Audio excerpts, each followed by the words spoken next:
We got a bio issue? Stretch it out. Stretch it out because I got to go stretch.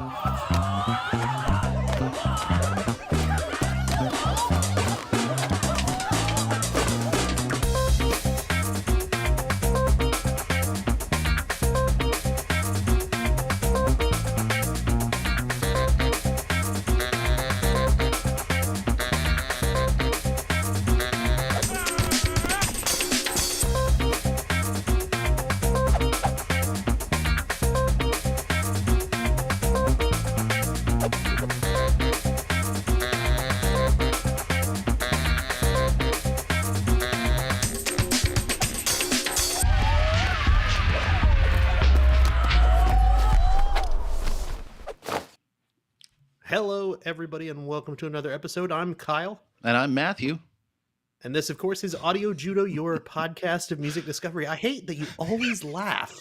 Like right when I'm like the second line, you're always okay. I'm gonna. What am I doing wrong? I'll stop doing that. Serious full stone face. A little bit of giggling, fine, but serious stone face is what I need from you. Serious, fully stone faced, no movement whatsoever. Oh, that's perfect. Thank you. That's making me calm. That's so stoic. Like I said, this is Audio Judo. Welcome. If you're a fan of Audio Judo, if you've heard the podcast before, you might also enjoy one of the other podcasts we produce. Stoic. Stoic is a podcast about staying very calm and still while you listen to music and not moving at all. Fifth season of that premieres next June. Throughline, another one of our podcasts where host Christian investigates the common thread running through an album, is in its second season, and Audio Judo does jazz, where our host Chris talks about the history and stories behind some of your favorite jazz albums and musicians. We'll be back for another season coming soon, probably sooner rather than later now that tax season's over with. So, today is tax day. Today is April 15th. It is tax day. So Chris, if you're out there, good luck, buddy. Trying to remain stoic. Thank you. I appreciate it. All three of the Audio Judo podcasts are proud members of the Pantheon Podcast Network. If you're a music fan, there's something on Pantheon for you with over 100 podcasts in their network to choose from. When you're done listening to Audio Judo, check out some of Pantheon's other shows at pantheonpodcasts.com. Mm-hmm. So before we talk about the episode we're talking about today, we had guests on 2 weeks ago. Our last episode, a band from Nashville called Echo Pilot, and they came on and talked about their new album, Notion. And I believe that's it in the back corner. That's it right there. It's hiding up above my drawers of crap. Look at that. Look at that. Yeah. So they sent, we ordered an album and a shirt from them, and they came pretty quick, which is awesome. But the most important thing to remember here, folks, is to support your independent recording artists. Yes. This is how they make money. They're not going to make money from Spotify because they're not getting 2 gajillion downloads like some other people. They have to rely on us to come through and buy their merch and go see them in concert and just pay attention to them. And yeah, there's so much great music out there. You just really need to support them. If you find something that you love, kick it back to the artist a little bit. Yes, please. Yeah, anytime you can. The stuff that really makes them money is the merch, buying the music in a physical format where it's actually produced and they get a cut of that. And then, going to see them in live. Most artists, it's maybe not as profitable now as it used to be, but that's still pretty profitable. But streaming is just such a bad way to make any profit off your music. It's unfortunate, but right. And I think if you wanted to check them out, echopilotmusic.com, I believe. Yes. Was their website, and you can find links to merch and all of their songs as well. So, So did Kyle, you know that go ahead. Echo Pilot is actually a local newspaper from some city? Exactly. I think it's in New England or something. Yeah. Yeah. I saw that because I put in Echo Pilot, just Googled Echo Pilot, and the first 15 hits were that. And I'm like, what the hell is this? It's like, oh, all right, cool. Read an article about this. I'm like, but that's not about the band. What is this? Yeah. So what is going on here? Newspaper. So Kyle, your last pick was a giant album. In Excess's 1987 album, Kick. But it looks as though for this episode, you chose a much lesser known album. Is that correct? That is totally swung to the other side of the spectrum with this one. This is today we're going to be talking about Circa Waves album, Happy.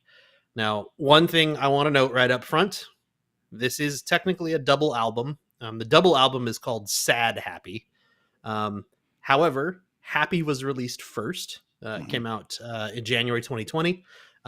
Really interestingly, Happy came out January 2020. Sad, the second half of the album, came out March 13th, 2020, Ooh, which was pandemic. 2 days after the CDC declared COVID was a pandemic. So Sad. sad, happy. But that is honestly so. I only picked to do half of this album, technically, if you're going to consider it a double album. Mhm. To me, because it was released at two separate dates, to me, this is a two-part album, personally. That's fair. Um, but it's very they do fit together really well. But the reason why I chose to only do this first half, first of all, because I was very familiar with it when it came out in January 2020. I really liked this album, and I never really listened to the second half. Sad Happy just never, the whole Oh, thing just never was an album I just never picked up as a whole. So oh, this was what I was most familiar with. Um, Second of all, because I actually like this first half better. In later years, I've listened to the whole thing, and this first half I think is a lot better. And third of all, it really is a happy album. This part makes me feel happy when I listen to it. I enjoy it. I get a little happier when I'm listening to it. It makes me feel good. The whole thing is still very good. It's still a very good album, but it definitely does. The second half has a definite like different emotional impact to it. It is a sadder side of the album. It is a little bit of a downer.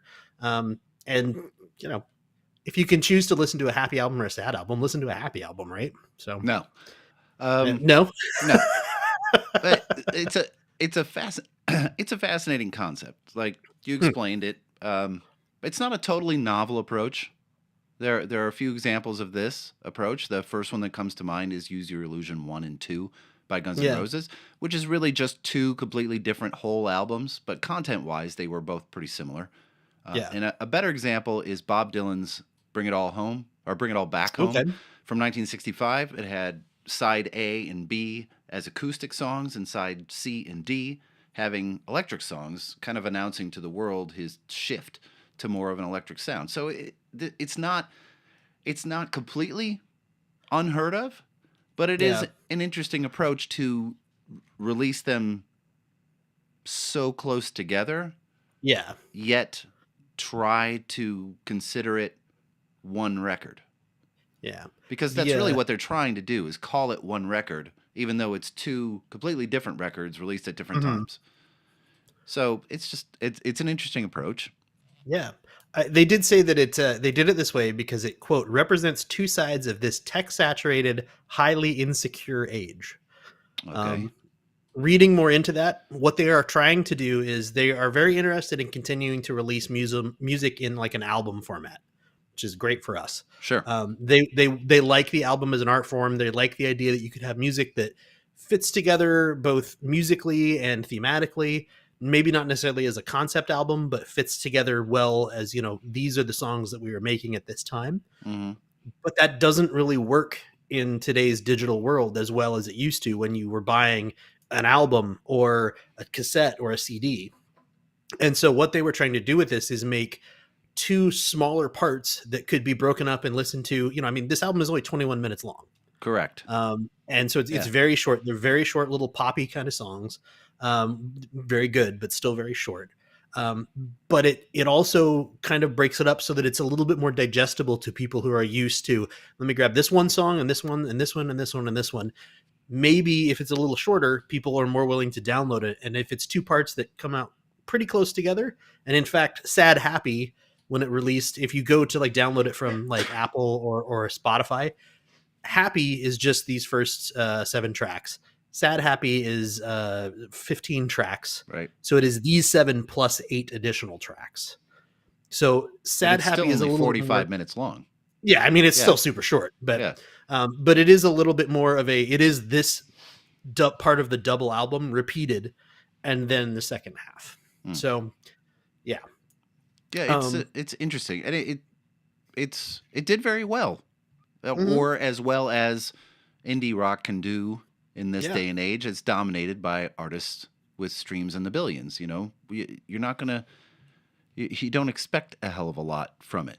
It got to Yeah. number 4 on the UK album chart, number 2 on the UK independent album chart, and number 4 on the Scottish album chart. Those are pretty good. That's pretty significant slots to hold for Yeah. indie alternative rock, indie modern rock in 2020. Yeah. And the critical reception equally good. 82 on Metacritic, which is, I guess, the way all records are reviewed now is Metacritic. I don't. Okay. Until AI Metacritic releases all of its reviews, that is correct. It's You, just you think I'm joking? Just wait. Yeah, well, no, you're probably not joking, which is sad. But before we talk about this album, sad, happy, or just happy, we should take a few minutes to talk about the band that made it, Circa Waves. Yeah. So Kieran Shundle met a guy named Sam Rourke and another guy named Cian Plummer at the annual Liverpool Sound City Music Festival in 2013. Shortly afterwards, they also met another guy named Joe Falconer at the same festival. Joe was working there as a stage manager for one of the venues. They quite literally just formed a band. We're just like, let's play some music together. Like I was expecting there to be like, they were kind of, we're doing this a little bit before, or no, couldn't find any information about the history. I assume they played instruments before this because of how quickly they formed a band and then started to become like play and actually become more successful. But it's weird though, because here's the thing. So we've run into this a few times, and I think we had this happen when we talked about El Mariachi Bronx. Mariachi El Bronx, yeah. Yeah, Backseat Lovers. We had this with Matthew and the Atlas. Sometimes there just isn't a wealth of information written about a band. And we could scrounge and look for it and find articles, and we see the exact same thing over and over again, that we just don't have much. And this is one of those times, because it's just, I don't know what they did before. I assume they had some musical training. They played garage bands or something, and all of a sudden they played some they played some shows, and within like 4 months they're recording a demo. Yeah. They're like, I feel like I missed a bunch of steps. Yeah. I feel like maybe we just need to ask them. So if you are listening and you know anybody from Circa Waves and want to let them get in touch with us to ask these questions, info@audiojudo.com.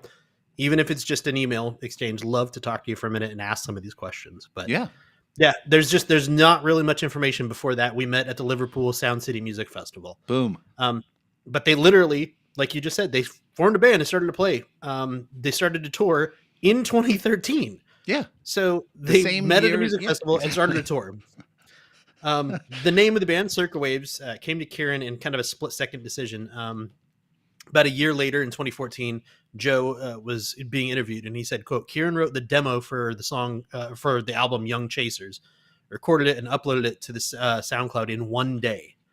As he was uploading it, he needed a name, and it was the first thing that came into his head in that split second. So literally it was just like, Circa Waves. Circa Waves. Bam. Click, done, upload. So by the end of that year, by the end of 2013, the band had released a single titled Get Away From Me / Good For Me.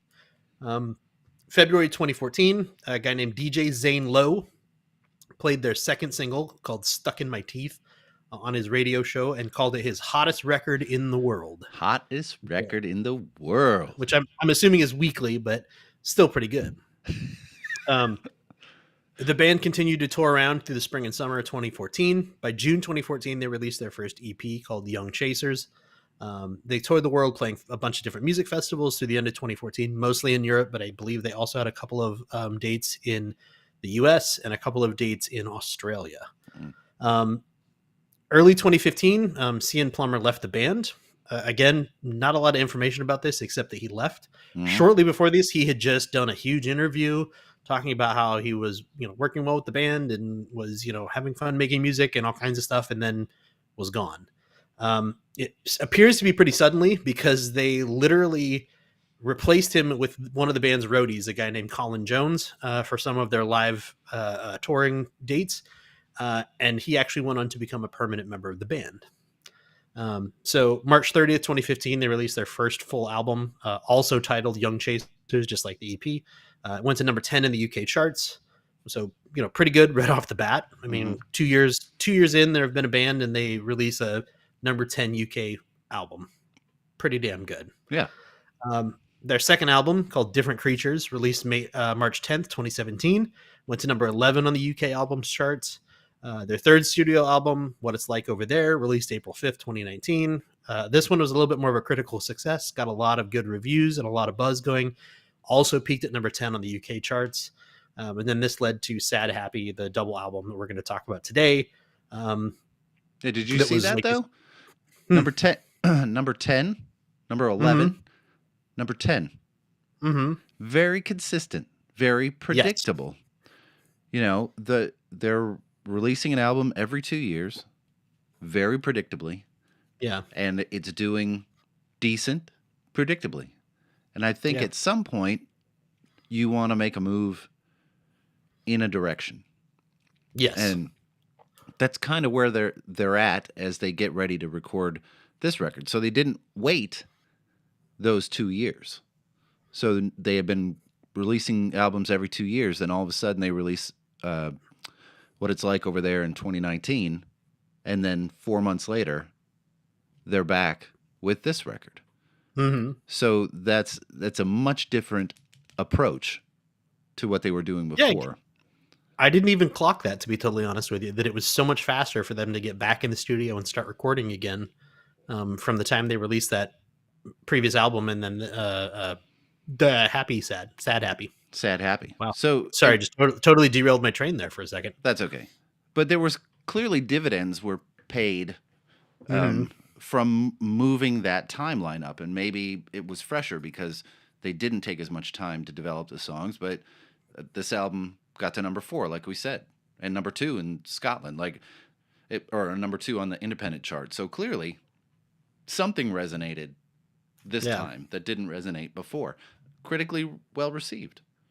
Again. And we're going to talk on the track by track for sure, but I find nothing objectionable about this album or band. It's there it is. I mean, they're fine. There's just not a lot specifically to talk about. I will 100% agree with that. Yeah.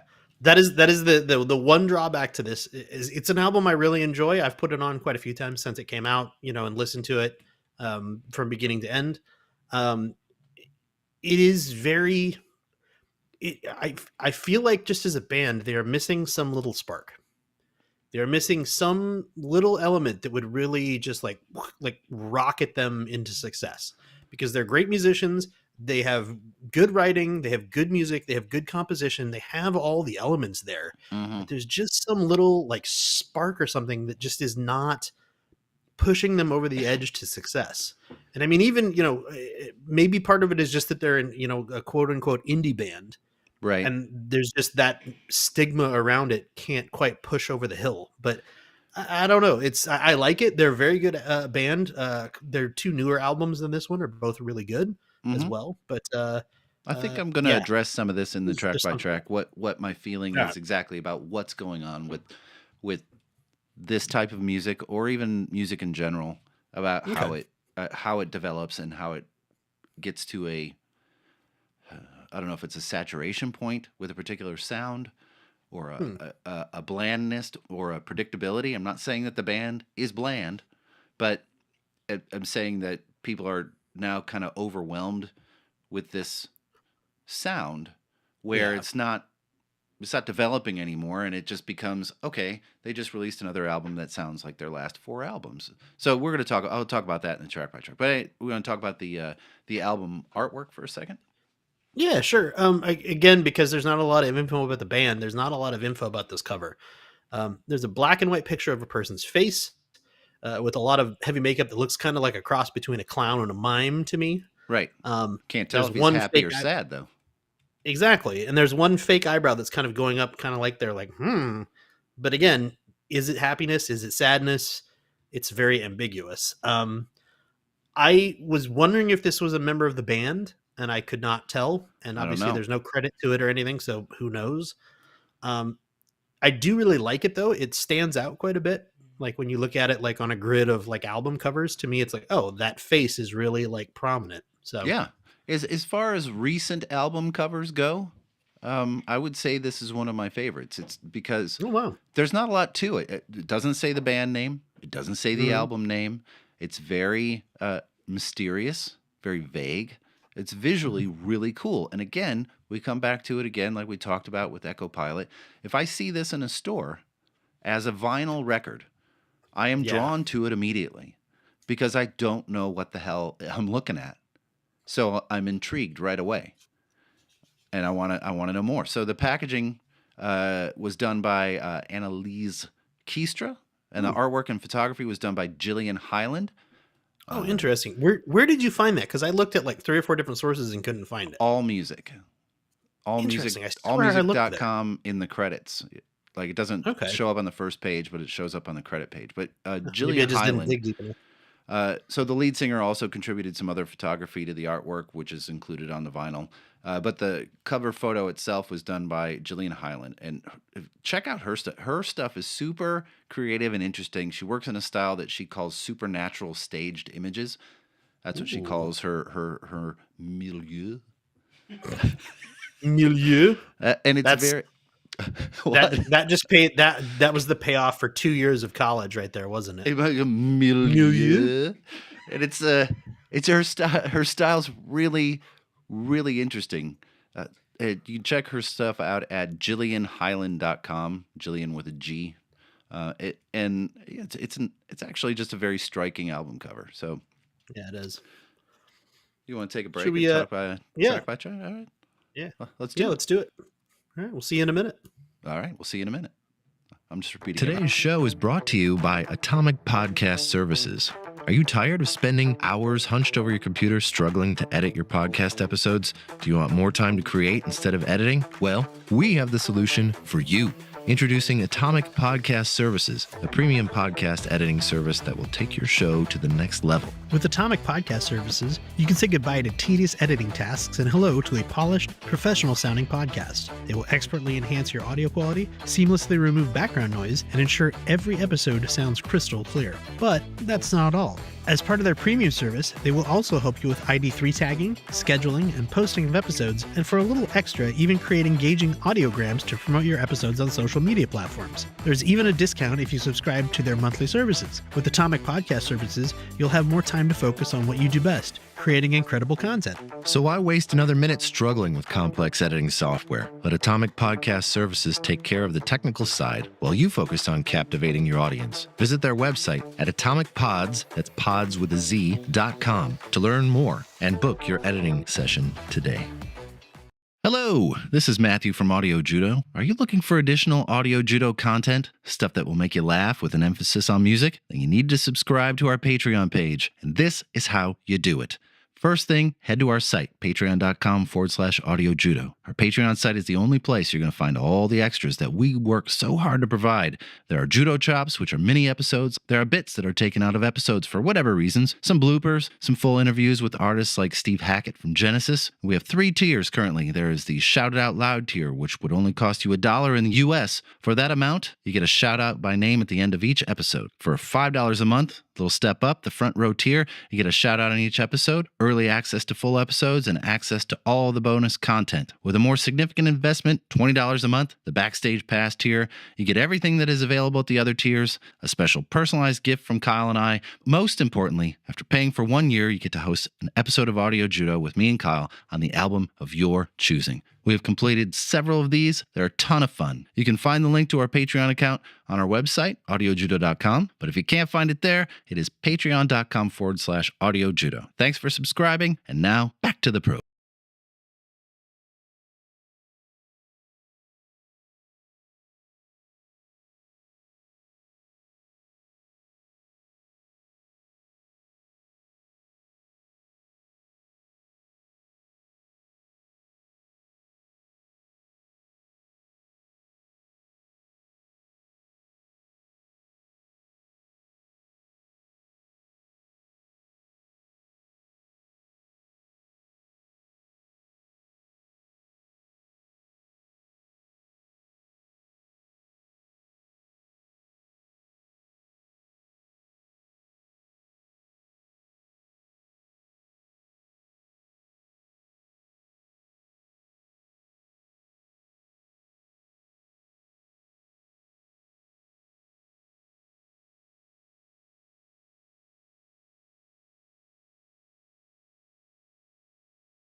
We're back. Sorry. We're Some having point too they're much going to fun pull up us here. off the air. At some point, Jacqueline. Jacqueline. So, like we said a little bit ago, there are only 7 songs on the happy side, totaling around 23 minutes. So this could go very fast. Or we could start babbling about something off topic and go for a while. Nobody knows. Ooh. 'Cause I don't Who knows? So this lead track, pronounced Jacqueline, not Jacqueline, Or Jake like Quillen. one might think, or Jaquillin. Jake Quillen. It's definitely a happy song as advertised, at least as far as the sound goes. Mm-hmm. But if you take a short look into the lyrics, maybe not so much. So the lyrics, so Jacqueline, when you're sleep deprived, you see through your mother's eyes and all the things she knew, so don't listen to anyone. So it's not necessarily a sad song, but let's call it a hopeful song and not a happy song. So this is what Kieran Shadal, lead singer, songwriter, said about this song. And by the way, he's not only the lead singer and songwriter, but he's also the guitarist and a keyboardist and One of drum two programmer and artist. And he kind of does a lot of Producer. stuff. Producer, mixer, does a lot of Mixer. stuff. Yeah. So he said it's about a struggling mother who I knew who was extremely sleep deprived and going through a really hard time with a newborn. Because the song was quite upbeat sounding, I wanted to write something that was quite real, something to mothers saying, you're doing something crazy and amazing, so let's celebrate that a little bit. Since writing that song, I've had a baby myself, so now I can relate to my own song even more. You don't hear many pop, indie, upbeat bangers about young mothers. And I'd say that's fair. Yeah, I found that same quote too, and I thought it was really interesting because it's such an upbeat and happy song, and you're like, oh, okay, great. And then you kind of listen to the lyrics a little bit more, you're like, oh no, this is somebody who's like really struggling with something right now. Yeah. And it is, once you figure out what it is, once you read that quote and you're like, oh, it is actually something that's kind of hopeful. She's struggling with, just the life of having, a baby, but that's going to get better. That as the child grows up, they're going to get better. They're not going to keep you up all night with their crying and their, shouting and having to Ideally. be fed. Hopefully, maybe. I mean, some people out there, I'm sure, have 25-year-olds who still need nightly feedings, but Sure. it is what it is. First baby, very difficult, very hard on the family, as it were. Yes, unless you're my wife, who took all of this in stride, while I was just a weeping mess. She's like, "What's that big deal? Just pick him up. He's fine." And I'm like, "I don't know what to do. He never shuts up." I'm like, yeah, well, that's what babies do. I'm like, oh, we need to talk. And welcome to fatherhood. Then I went and had 2 more. I didn't learn my lessons very well. So, Jacqueline sounds like this. yeah.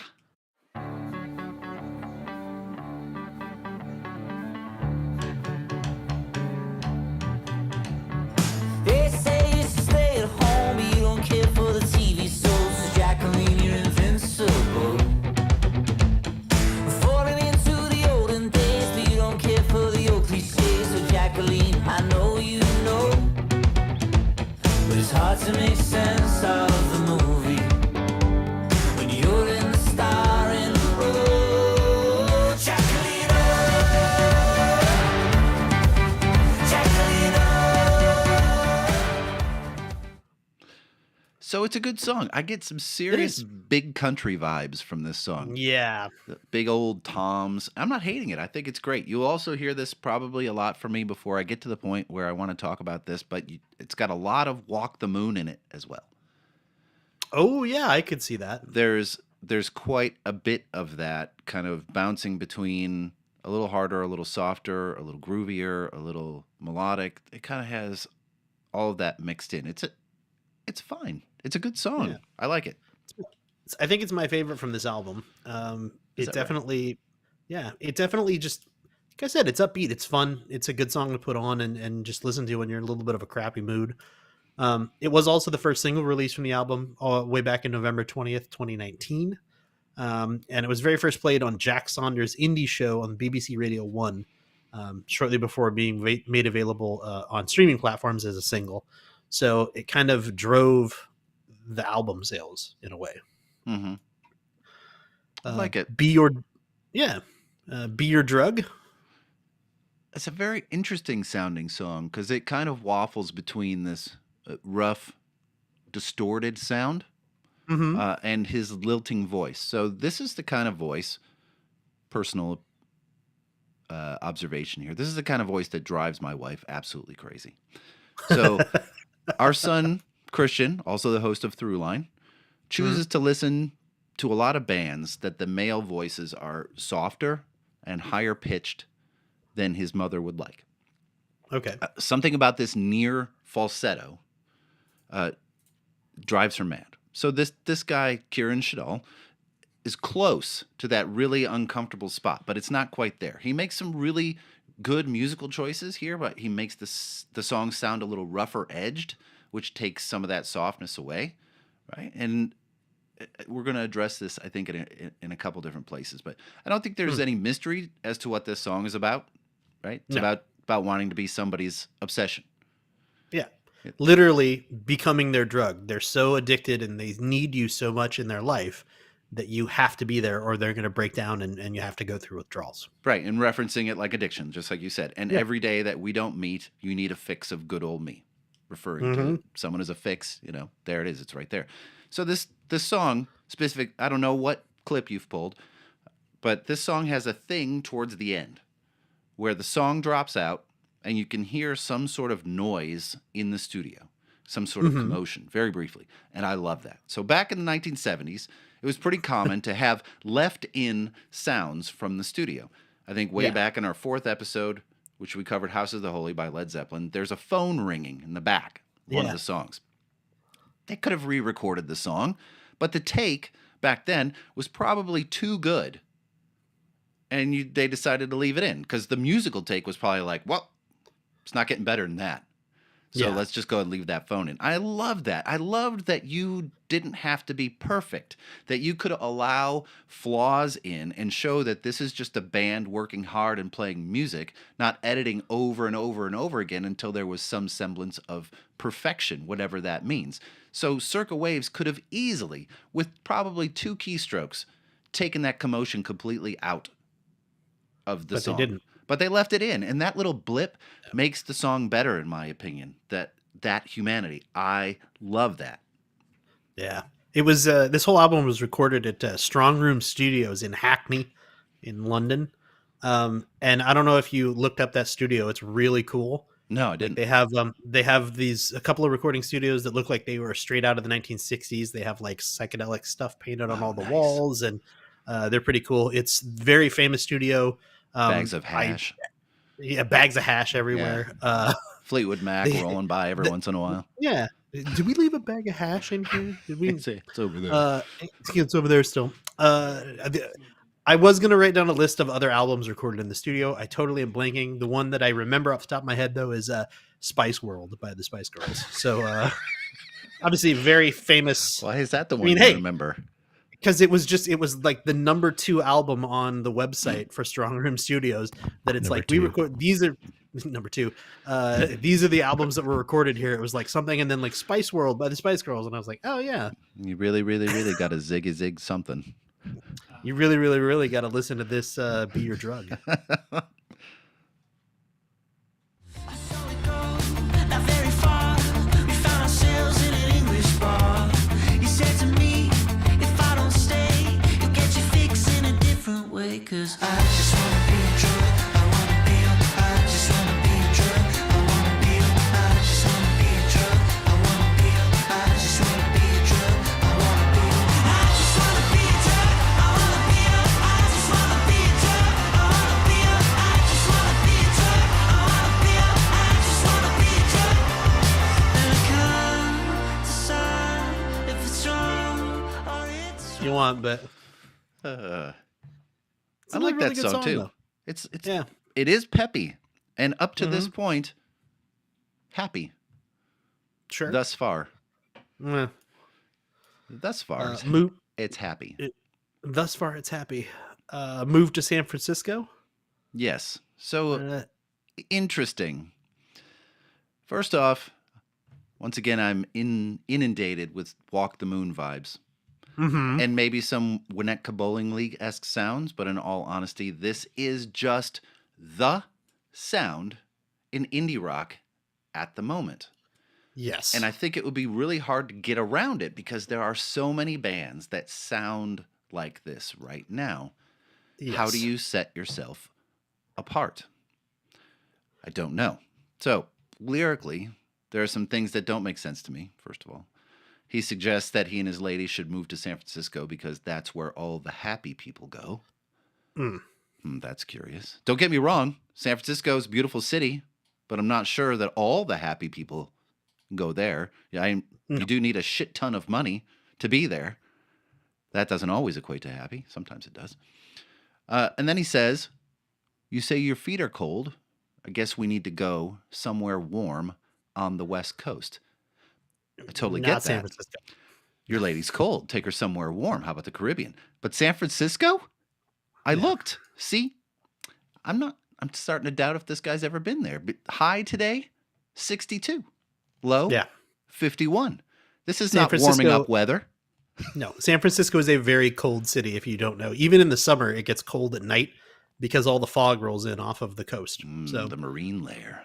yeah, I mean, kind of to that same point, you know, a lot of the lyrics here are very like, "Hey, let's go to California. Let's go to San Francisco. It's nice. It's warm. It's where all the happy people are." But Kieran actually said in an interview with NME's Mark Beaumont in November 2019, before this album came out, he said, "Quote: I don't want to offend the people of San Francisco, but I find San Francisco beautiful and quite horrible in the same way. It's the closest I've ever seen to pure capitalism and pure poverty so close to one another." Oh, so he does know about San Francisco. He's very well aware of San Francisco. And knowing that, Yeah. I really think this is much more of a, let's go to San Francisco. Like, You think he's being tongue-in-cheek, kind of a little... I think he's being facetious. he's being a little facetious. That was my Exactly. 2 years in college payoff. It's Facetious. He's facetious. I That's can't- not I even the can't right spell- word. I can't spell it, but I can try to use it. Facetious. So Facetious. in one of the lines, he references a pink moon. And I Mhm. thought this might be a reference to Nick Drake and his album Pink Mood, which we covered on episode 6 of Audio Judo, because they are, English folk. Sure. Turns out this is a thing in San Francisco. They have really? Pink Moon parties near the Golden Gate Bridge every year, so much so that they turned this into the Pink Moon Festival the last couple of years. So that's pretty cool. Now, when you say pink moon, Yes. do you mean the actual moon is pink because of an atmospheric condition? Yeah. Or are you talking about that famous nudist beach that is right next to the Golden Gate Bridge? Oh, I don't know. Maybe. I don't know. All right. Here, maybe I'll have to look into it a little bit more, but there's a very famous, it's very secluded.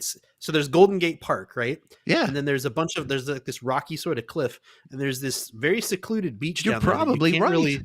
you can't really see it from Golden Gate Park. You can't really see it from anywhere, and you can only get to it by walking up or down the beach right there. And most people don't, because it's kind of rocky and craggy until you get into the That's sand. exactly what it is. So the pink moon.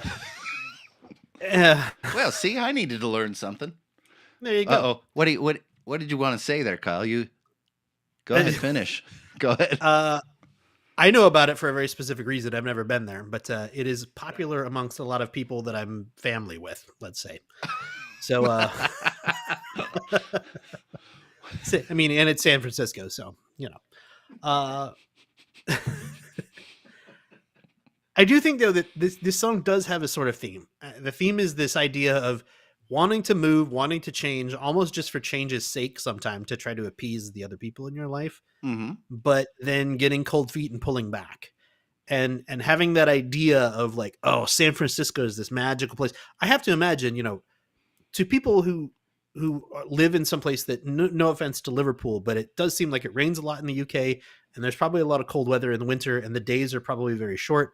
And if you're in that time of year, if you're in like December, January in Liverpool, and it's short days, it's cold, it's dark all the time, San Francisco probably seems like this magical place because you've seen it in films and television your whole life, and it's like, oh my God, California, it's sunny all the time and everybody's outside at the beach and having a good time and playing volleyball, and then you're watching that scene from Top Gun and you're like, oh my God, it's great, even though it's San Diego, not San Francisco, but it all blends together. Because one thing I've learned with working with a lot of people from Europe is they don't quite grasp the size of the United States. Right. So a lot of times when you're like, oh, I'm in Los Angeles, and you're talking about San Diego or San Francisco, they're like, oh, well, they're both in California, and you're like, it's an 8-hour drive to get from one to the other.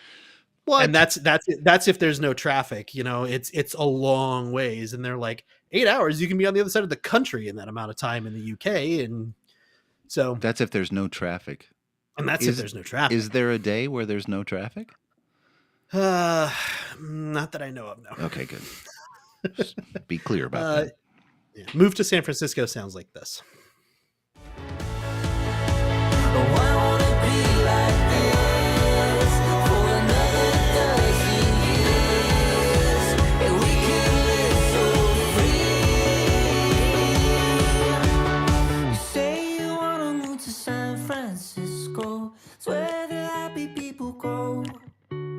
You say you wanna move to San Francisco, but I just don't know. I just don't know. I just don't know. I just don't know. I don't know. I do think, though, I 100% agree with you that this song is very generically like, this is where indie music is now. Correct. Like, there are multiple dozens of songs that sound, you could put them all together and you could probably cut pieces from one and the other and blast them all together into one mega mix, and you wouldn't be able to tell what band was what unless you already knew. Right. And you're making my point for the next song, which is Sure. perfect. So let's go into it then. Wasted on You. Yeah. And there's nothing, just capitalize on what you're saying. There's nothing inherently wrong with these songs. Sure. They're written and performed quite well. But where this sound gets annoying, it's when you feel like they're not taking any chances at all. It's so safe. Of course it's fine to listen to or drive to or whatever. But when it's the same song after song after song, it's where it begins to lose its appeal to me. So as an example, as an older example, I loved the album Parachutes, Coldplay's first album. I loved it. Sure. I thought it was fresh and interesting and new, and so did a lot of other people. So much so that they all started to emulate it. 1,000 bands came out sounding like Coldplay, and even Coldplay became derivative of Coldplay. Yeah. And it no longer appealed to me. And that's where I'm kind of living with this band and this sound. It's fine. It's not that daring. And not all music has to be daring, but it has to at least get interesting at some point. So one of the things that I love so much about a band like 21 Pilots, a new band, is that they take chances. They modify their sound. They play with texture and voice and all kinds of stuff. And they change genres. And he throws in a ukulele or a harmonica, or he's got techno, he's got drum machines, he's got this. His voice is, he throws in like rap sections, or he sings melodically and dramatically. It's interesting, and it's fun to discover what they're going to do next, because I think every time they go in the studio, they don't know what they're going to do next. And I think that's the most exciting part, is that when an album is about to come out from 21 Pilots, you're not getting an album that sounds like the last album. You're just not. It's going to be different.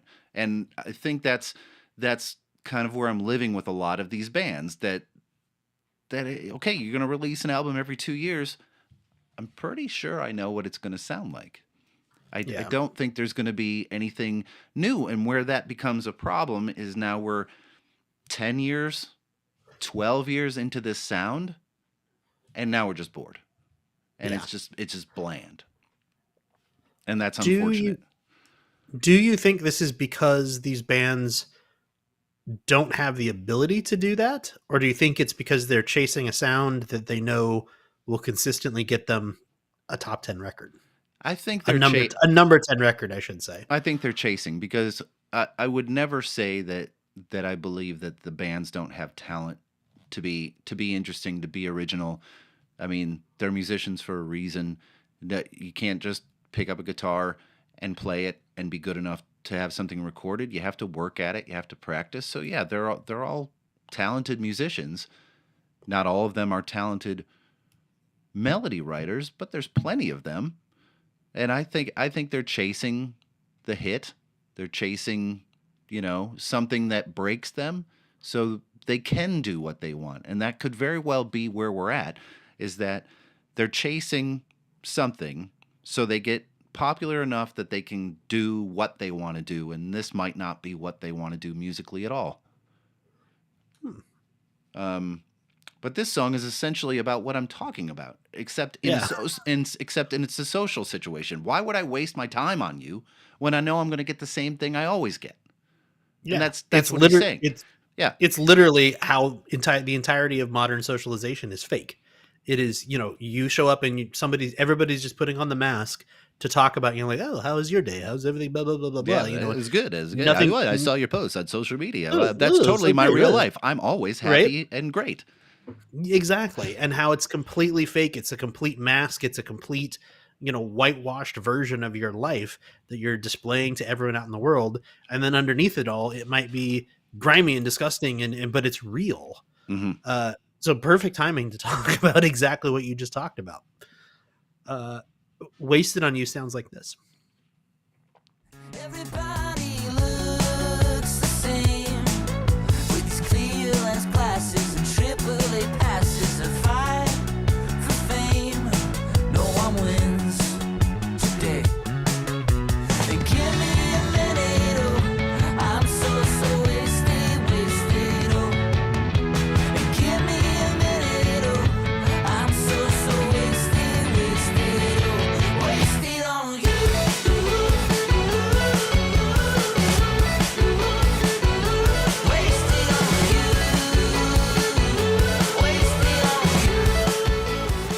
Here's 3 albums in a row. 3 albums in a row with a combined sales of 110,000. Yeah. But I definitely think that this is even that little the woo, woo, woo, I've heard that same thing in other songs. So it is very derivative, and it is very repeated over and over and over again. The Things We Knew Last Night. Mm-hmm. 2 things. You only go knew ahead. 2 things last night. No, you go. Go ahead. Okay, so go ahead. You sure? Yeah. You sure? You Okay. You go. Nobody thinks that's funny but you and me. That's true. So I think this song is, from a lyrical standpoint, I think this is both literally what we knew last night, and it is also that concept of last night being our entire lives up to this point. Oh, big time. Yeah, I mean, it's it's every last night we've had all the way back to when we were kids. It's every night you spent with someone special. It's every night you spent just wasting time trying to have fun, and oh, we're not going to do anything serious. We're just going to get together and hang out tonight or whatever. But then looking back in retrospect, those are the nights that actually you remember the most, that define who you were at the time and what you were interested in, what you were doing, and the most fun in your life you'll ever have was because you were just wasting time with friends and loved ones and family and partners and whoever. I have something very similar written about that, about realizing the stupidity or immaturity of the things you used to do, like in your 20s, and at the same time wishing you could do it all over again. Like, even though it's completely ridiculous, you're like, God, I want to do that again. Yeah. Even though you know how dumb it was. Like, please let me do it again. The lines, we wear our hearts upon our sleeves. It's funny living through times like these. I mean, so hold on tight to someone strong because everyone needs someone. That's exactly what, he's just looking back after realizing, God, that was a lot of fun. Yeah. How did we not die? Oh, God, I've got so many times like that. How am I not dead? Sound-wise, it's not the happiest sounding song for an album called Happy.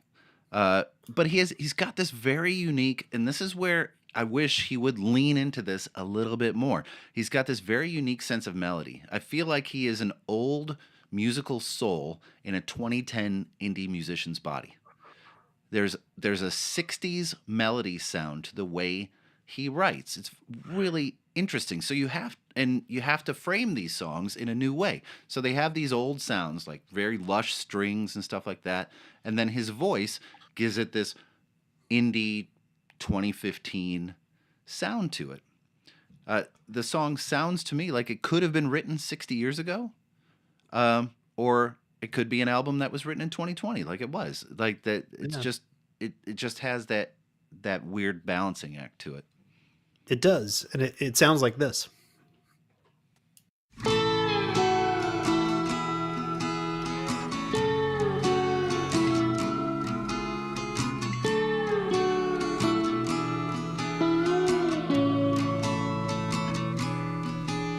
The day with every shade of green, we filled our minds with silver screens and held our arms above our heads and put the world to rights again.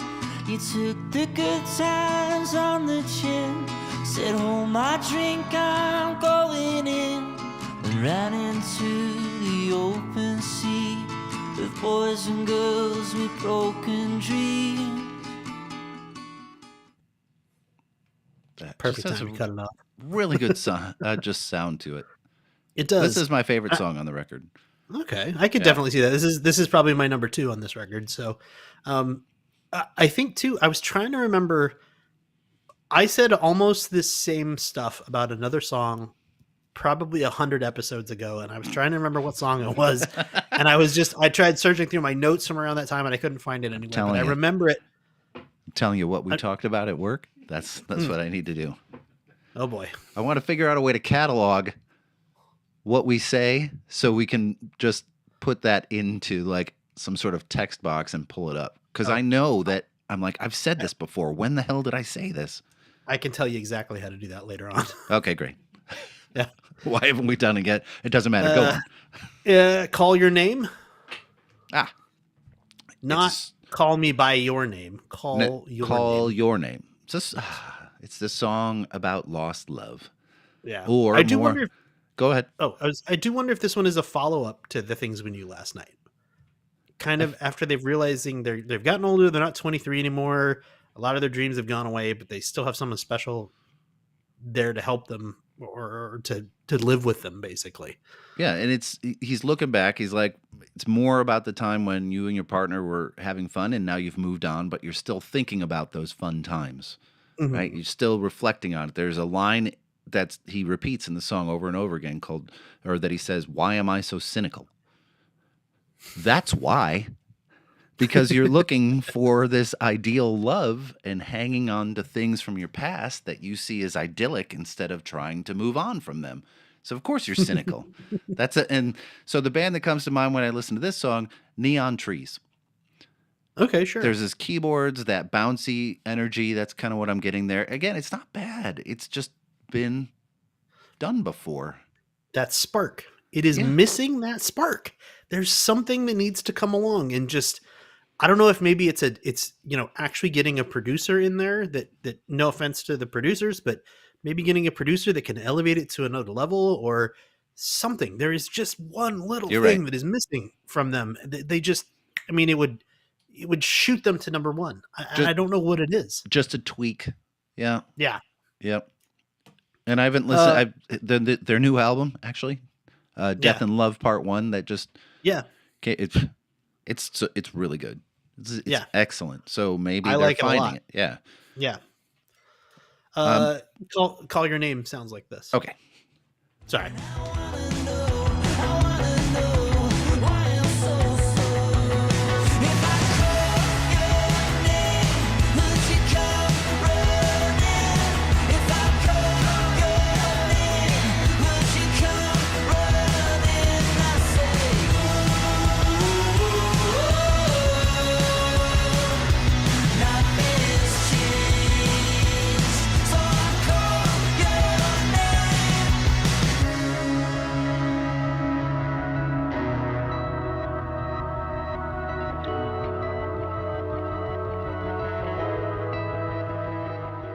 For the breakdown. Sorry. Oh, he was just Cut breaking it off right before the down. breakdown. Sorry. Lyrically, in the song, there's a reference to a place called Sefton Park. Oh, I saw that too. Did you? Did you look it up? Yeah, It's I a did. public park in South Liverpool, England. Yeah. It's in the The, largest public park in Liverpool. I also wondered, I was like, this has got to be where that music festival was they met at. No, it is not. Okay. But there is starting 20, I forget if it's 2025 or 2026. There's going to be a BBC music festival held there. Ooh. So Did you you know. read into it? So it has a giant glass building called the Palm Mhm. House. Yeah. It used to have an aviary. And the lake that is in the park used to have a pirate ship floating in it. So I saw that's that. That cool. was cool. Yeah. Liverpool. Yeah. I mean, what I was trying to think was what other famous musicians have come from Liverpool? I Couldn't think of any. Couldn't think of one. really So, no, have you listened to the feel like- next song? I have. Really? Yeah. Nothing came to mind when you listened No. to the next song? No, I don't So- know. Are you? So the next song is "Love You More." It's a pretty little song about being in love Mhm. with his girl more Mhm. than she is with him. And holy shit, Mhm. if this isn't an homage to his hometown heroes from Liverpool, a little band called the Beatles. Oh, So forgot about those guys. from the rising, falling melody to the strings to the title of the song could easily be a Beatles title. Oh, wait, it kind of is. The Beatles have a song called In My Life, and it is subtitled I Love You More. Smart. It's very nice. Also, kudos to any band that can use the word bourgeoisie into their That work is it into pretty their good. song and have it sound natural. Kudos, Bourgeoisie. right? "Love You More" sounds like the Beatles. "Love You More" sounds like that.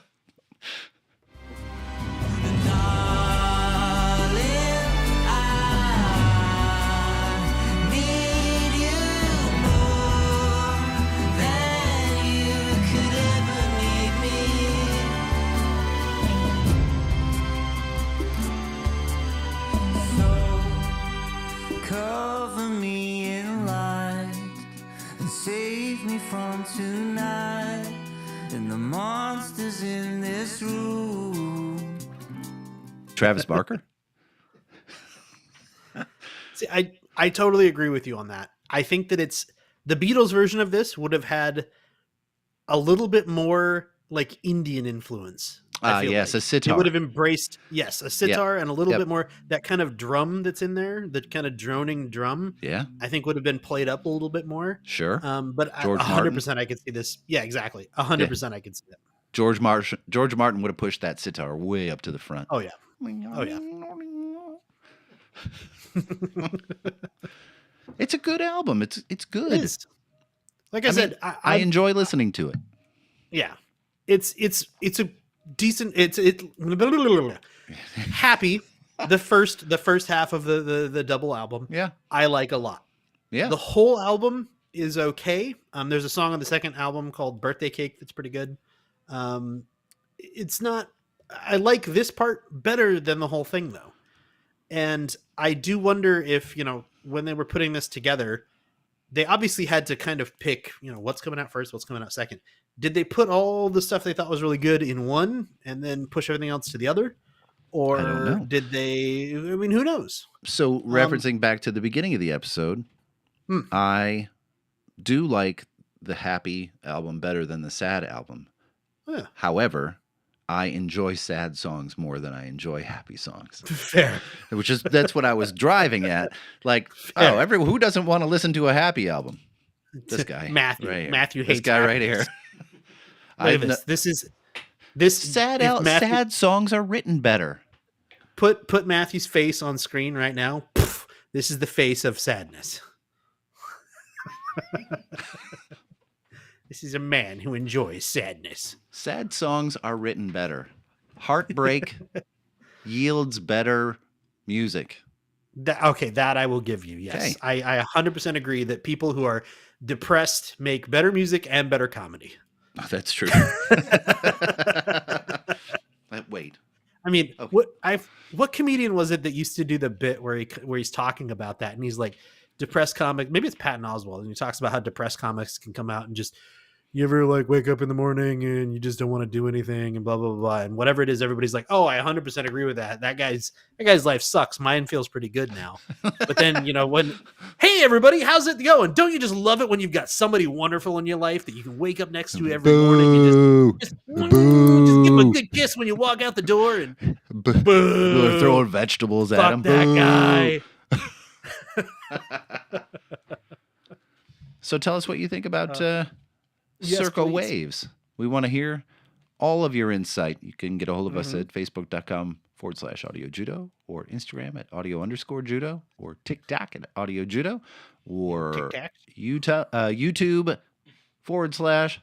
/at audio judo, or you can send us an email at info@audiojudo.com, and we'd be happy to respond to you. We get a lot of nice notes, which is always good to hear. Not a lot of bad ones, so if you want to send a couple of those, that's all right too. Yeah. Mail's mail. I always find the bad ones really funny when they come in. You were totally wrong about this album, and here's a 12-point thesis why. And we're like, go fuck yourself. That's the response they get is go fuck yourself. Blocked. Blocked. So Email you have blocked. You got any patrons? Yeah. So at the backstage pass, backstage Porky Pig, the backstage Porky Pig tier. Christian S, David W, Kristen K, Michael A, Michael S, and Scott K. Thank you all so much. Porky Pig tier. At the front row seats tier, John R. And at the Shout It Out Loud tier, Diane and Simon C, our UK consultant. Should also mention there was another Shout It Out Loud tier person who signed up and then apparently rescinded. So if you're planning on sticking around, we will hit your name up in the next episode. But if it disappears, thanks for the $1. Yeah. We appreciate dollars. Yeah. We have so we have albums coming up from Fishbone, from Genesis, from that's gonna be a fun one. Chilliwack. The Genesis one's gonna be a fun one. I think the Genesis one is gonna be a really fun one. Why is that? I like Genesis. Oh, so do I. It might talk for 2 hours, but that's why I think it's going to be fun. Is I can get you on a roll, and you're just going to go off and like, let's break this drum beat down, beat by beat, and you're just going to be sitting there. Easy. No, play that again. No, play it again. Easy. No. I have so much to bitch about the drum sound on that record. Oh my god, I'm gonna bitch about the drum sound for maybe the whole episode. Perfect. Yeah, because I hate it. Chilliwack is also going to be kind of a wild card because I'm not super familiar with the band. It's an interesting choice. They feel to me like one of those bands. I like them a lot. Oh, okay. From what I've heard. Yeah, I didn't know how familiar you are with them. They feel to me like one of those bands that was just forgotten about. Oh, big time. Like they maybe have a hit somewhere that I'm super not familiar with yet, but like they just feel like a band that just kind of whoop whoop, and then they were just gone from history, and suddenly you find them and you're like, oh, all right. It's kind of like there's a rock band from the 70s probably called Captain Beyond. Love Captain Beyond. Yeah, great. A couple of their albums are fantastic. Yeah, but it's like, who the fuck is this? Like, what do you mean? Yeah, I'll have to put a Captain Beyond album somewhere on our upcoming list too. So I noticed I get a lot of mail, and we get a lot of plays on YouTube specifically for progressive records. So if there are progressive fans listening to us, rest assured I am about to overload my choice calendar for the fall with some King Crimson, with maybe some Camel. Oh, we're going full prog. And maybe I'll throw a little Dream Theater in there just to keep things fresh. We'll see. You gotta be careful though. You get too much in there, you can fall into a Floyd hole. And I'm not falling into no Floyd hole, okay? You gotta be careful. So other than that though, we appreciate you sticking around and listening. And we will talk to everybody in 2 weeks. Until then, take care, everybody. Bye-bye.